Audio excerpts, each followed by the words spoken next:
guess we just I consider jump myself off a pretty whenever. big fan of VR shooters. I mostly play Veil, but while taking a step back from comp to focus on content as reactive as and being Pop a dad, it was the perfect time to try out Contractor Showdown. I'll be the first to admit, I'm not a big fan of the Battle Royale genre, probably because most of my first experiences go like this. He sees me too. Oh, I got no gun. No gun. So if I point out something that's featured in another Battle Royale already, please forgive my ignorance. Great. One more thing I'll also point out is I am not in any way sponsored, unlike a lot of the other videos I've seen hyping the game up. So this is strictly my opinion and first reactions, as I feel that's what review videos should be.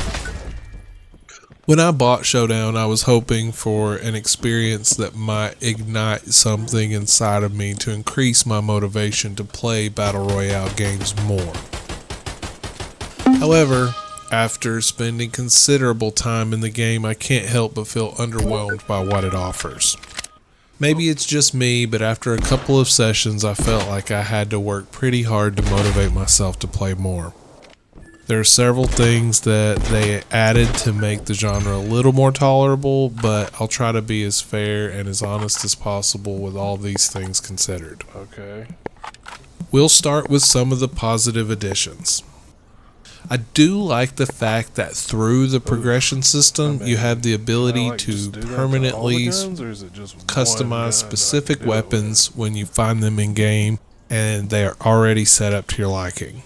It is a nice feature to help you feel slightly more comfortable with your arsenal, even with the randomness of weapon discovery.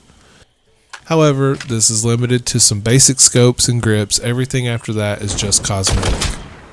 I guess that's the new standard to motivate players with progression systems in video games now.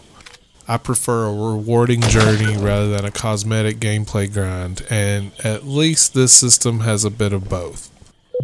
There are perks you can earn to complement your playstyle, which is a nice touch, but the way the genre works, it doesn't leave much for the progression system to work with.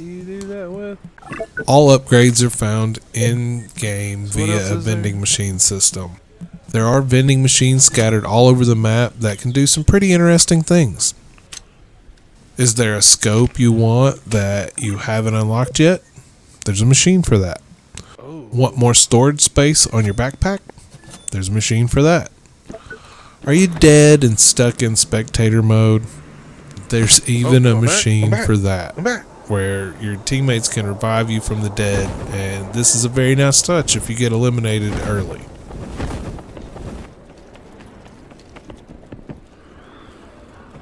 The map is huge at 4 kilos squared, which to my knowledge is the biggest in the genre. It can lead to some interesting sniper play, which was a really nice surprise.